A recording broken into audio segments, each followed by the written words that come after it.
Hello, and welcome to the Cass Health Podcast, the show where we hope to connect our community with healthcare information that's relatable, understandable, and useful to your life, and where you get to know better the neighbors providing your care here.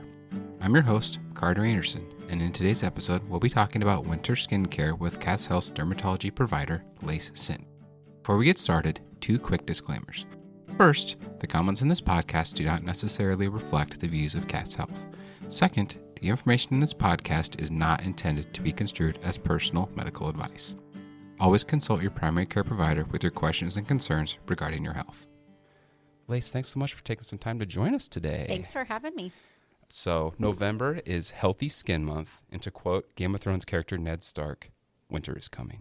This time of year can bring a whole bunch of skin-related issues that people might not have problems with other times of the year. What are some of the biggest skincare-related issues that people should watch out for kind of as the temperature drops and seasons change? Yeah, I think the biggest one is that dry skin, that winter skin. As we start to lose that humidity in the air, that's helping to moisturize our skin all year. As we start to lose that, then the skin starts to get dry. People worry about dry skin, flaky skin, itchy skin. The drier it becomes, then all those other things kind of follow. Does age kind of play a role in that sensitivity to that, like lack of moisture in the air? It does. So as we get older, usually in like our mid-60s, the top layer of our skin, our epidermis, isn't as tight as it once was before. You have a bunch of skin cells that kind of overlap and create this really tight barrier.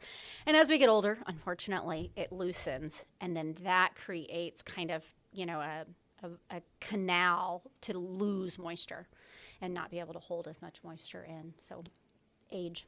Yeah. I think kiddos too, they don't have as thick of a barrier as we do too. So kind of, again, when we talk about colds and flus, we talk about the young and the old, and it's the same when it comes to with your skincare too. Okay. Yeah. Before we really get into what people can do to kind of treat those dry skin issues, which part of the skin is like really affected by it the most? Is it like kind of deeper within the skin, or is it more like the outer layers of the skin that are really impacted by it? When we talk about dry skin due to loss of moisture or the air, it's really kind of that outer layer of the skin that's affected. And things that are exposed to the air more frequently are ones that get affected the most. So hands, arms, elbows, back, face, those are the areas that we tend to really notice that winter dry skin.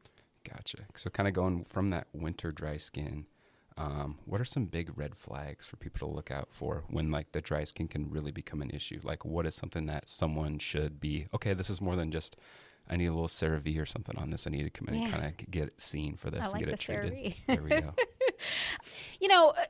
If it's becoming itchy, if it's red, inflamed, itchy to the point where you're leaving scratch marks and nail marks, those are the reasons that we would want you to come in. And then, of course, there are certain areas on the skin that we really pay attention to. For kids, kind of like the inside of their elbows, the back of their knees, the face. Those are areas that are red flags that this may not just be dry skin, and it may be something called atopic dermatitis that needs to be treated a little differently, a little more aggressively than just treating with lotion.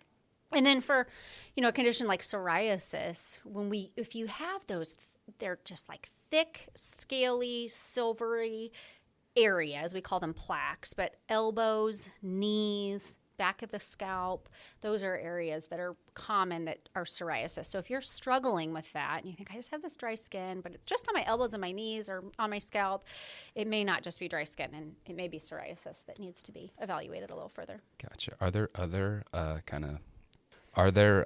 certain other skin conditions that people should watch out for to be like, oh, this is more serious than just dry skin? Or is there like certain, like you said, with the different parts of the skin that are dry constantly all the time? Are there other things that they should watch out for things like psoriasis and things like that? Well, like with eczema, we kind of talk about the 3 A's. They have asthma, they have allergies, so hay fever, or, my kid's just allergic to a lot of foods or environmental things, and then they have atopic dermatitis, so eczema. So if you already have a kiddo that's got asthma and allergies, you can bet they're probably, if they've got asthma and allergies, you can bet they're probably going to have atopic dermatitis. So that would be a reason that you would. So if those other 2 are kind of presenting already, you kind of know the third one's coming. Gotcha. Yeah. What are some ways that people can consistently combat dry skin in their everyday lives, ways that if you just keep doing this over and over and over, it's going to help reduce that irritation and help you feel the best that you can with your dry skin. Yeah, there are things that we tell patients, kind of the gold standard. I just have a printout that I tell patients for everybody that comes in with just dry skin. Taking cool, quick showers. So, the water's not hot, it's warm, and no more than 5-10 minutes, just in and out. When you dry off the skin, dab it dry rather than rub it and scrub it dry. And then make sure that you're applying your moisturizer within 3 minutes of getting out of the shower. So we still want the skin to be kind of damp when you apply that moisturizer. It's going to help absorb and pull that moisturizer in.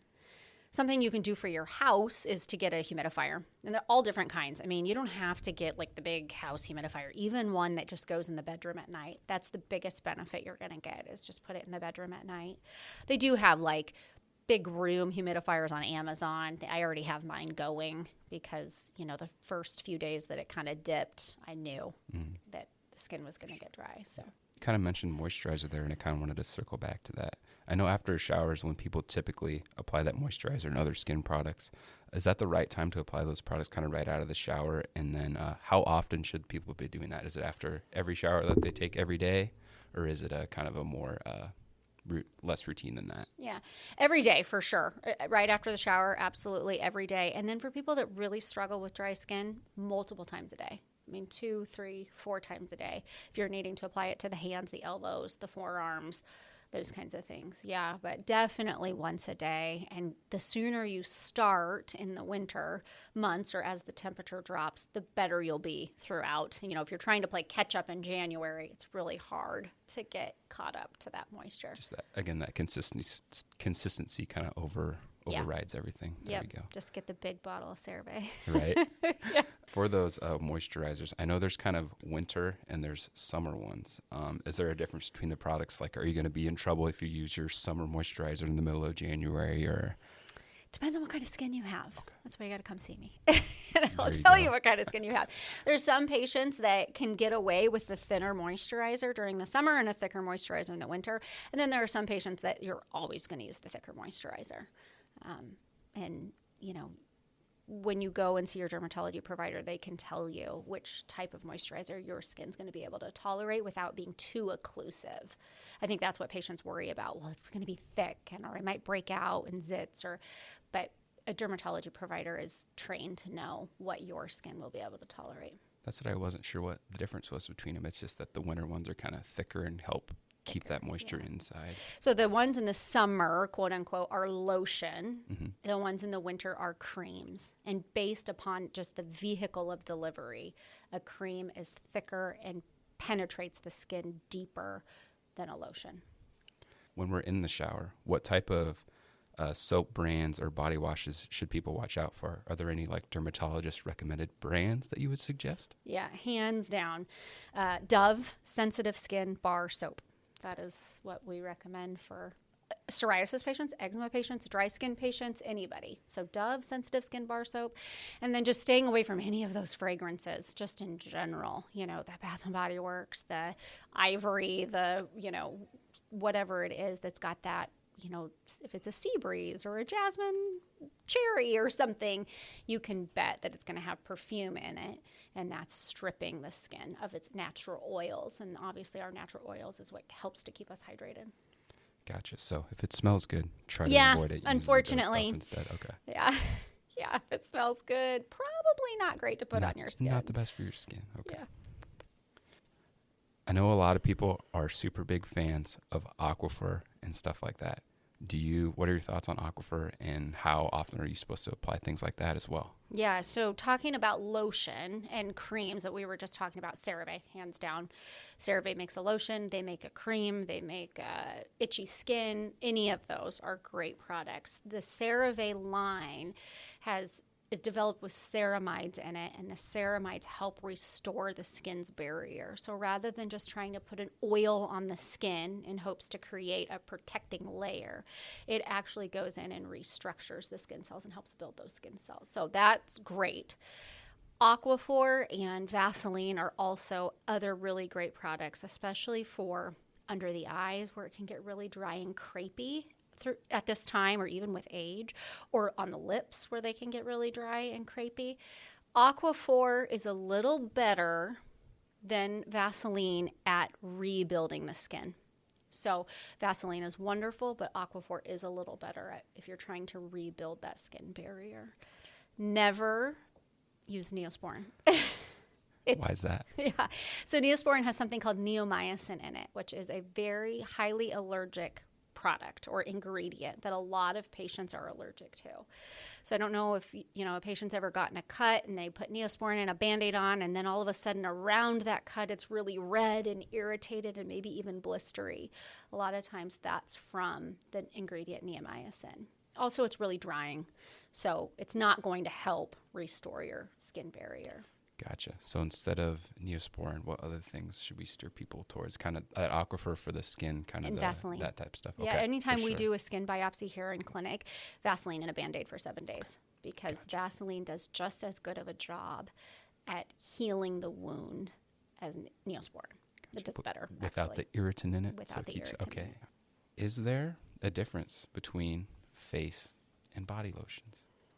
Is there certain ones? Are the makeups different that help the different types of skin in those areas, or is there kind of a one size fits all for those types of things? So there is a difference, and it all has to do with peptides and growth factors and ceramides that go on the face, where more so on the body, we're talking about hydration, moisture, the vehicle, meaning whether it's lotion or cream or ointment, and then the ceramides. But we're not really so much needing the peptides or the growth factors on the skin. The skin that's not on the face. Mm-hmm. The face needs a little bit different products. So there is quite a big difference between those two. That's good to know. And then the land is very vast. Mm-hmm. I mean, it's not just a simple answer. You really do need a one-on-one skin consultation if you're talking about face stuff, because there's a vast array, and everybody needs something a little bit different to have their face look the best that it can. Kind of like a fingerprint. You'll come in and help them find whatever they need to help them. Perfect. Yeah. I know Aquaphor is kind of used as a chapstick too. Or is that kind of the number one thing you recommend for chapstick and lip related things? Are there other brands that are pretty great out there too for those types of things? Aquaphor and Vaseline. Okay. Yep. Perfect. I just keep little mini Aquaphor in my bag. And use that, and then at night slather it on. It's next to the bedstand, and slather it on. And Aquaphor and Vaseline, really, you don't have to buy the fancy chapstick. Gotcha. There we go. Burt's Bees and all those types of things. No. Vaseline is the way to go. Okay. Yeah. Sounds good. I know most people only think to use sunscreen when they're headed to the beach, somewhere warm. Do we need to apply sunscreen during the colder winter months as well? Yes. Sunscreen should be applied every day of the year. And the colder winter months, really, because yes, the sun may not be out as much, but it reflects off of the snow and the ice, and that reflective ability is really hard on the skin. So we want to, as it's coming down from the sky, bouncing off and into your car, or, hitting your skin, whatever is exposed, the risk of, that's why people get really sunburnt when they're on the mountains if they're snowing, or because of that reflective ability. I was just going to say that my dad talks about the worst sunburn he ever got in his life was they were in Colorado skiing, and he pulled his stocking cap up. He didn't have sunscreen on, and he said, my forehead was like toast. Yeah, absolutely fried. He was like, that's the worst sunburn I've ever had in my life, was when it was like 25 degrees in Colorado. Right. So. Yeah, so definitely sunscreen even in the winter. And it can help keep the skin moisturized. I mean, if you're protecting it from that drying, the sun, that all sucks moisture out of your skin. The wind, that sucks moisture out of your skin. So if we're applying the sunscreen, it's creating another barrier that keeps moisture in. It's kind of like your first layer of protection. Kind of exactly. like your undergarments are keep all the moisture in. There we go. I know winter is a time that everyone loves to break out all those cute fall sweaters, cardigans, and other cozy outfits. Is there anything that people should watch out for as far as what the fabrics are made out of for those things? We try to say cotton is always the best. Something that's breathable. So wool and those other itchy fabrics, of course, those can be irritating to the skin, but also laundry detergent. So anything with a fragrance. those really fragrant, they smell really great. It's ocean breeze, it's, Blue Mountain, whatever it is. That can be really irritating to the skin. So I always recommend all free and clear laundry detergent, and then no fabric softeners and no fabric sheets. Some people say, oh, I just cannot go without fabric sheets. I do think that all makes like a fragrance-free fabric sheet. So if you have to use a fabric sheet, that's what I would do. But definitely stay away from those fragrances. Again, those fragrances will get you, right? Especially with the fabrics too. Okay. Can end up with just a red, itchy rash kind of everywhere, widespread. And it's, not always, but it can be due to just using those fragrance products. Gotcha. Does drinking more water help dry skin at all? And with your general appearance, I know a lot of people think that hydration factor will help their skin kind of clear up and things like that. Is that really true, or drinking more water? We used to think that. We used to preach that, to drink more water. Of course, drink, the recommended, 64 ounces of water or something, 8 ounce glasses of water. Absolutely. Right. Because we want our cells inside our body to be hydrated. But as far as the top layer of your skin goes and where that moisture, the top layer of your skin is dead. And so to add water to it is not going to do a whole lot. We want to restore that barrier externally, topically, restore that barrier.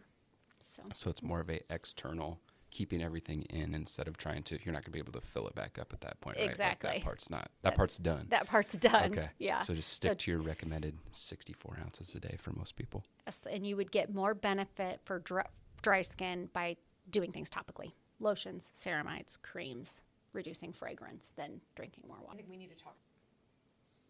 I know some people struggle with dry skin on the scalp, especially during this time of the year. Do you guys see a lot of that in the clinic? And is there ways to kind of combat that as well? Tons of dry, itchy scalp. And the thing with a dry, itchy scalp is usually it's one of two things. It's either psoriasis, which we kind of talked about, or it's something called seborrheic dermatitis. And they're two different things. Psoriasis is this autoimmune condition with this dry, plaque-like scalp that needs to be treated with steroids.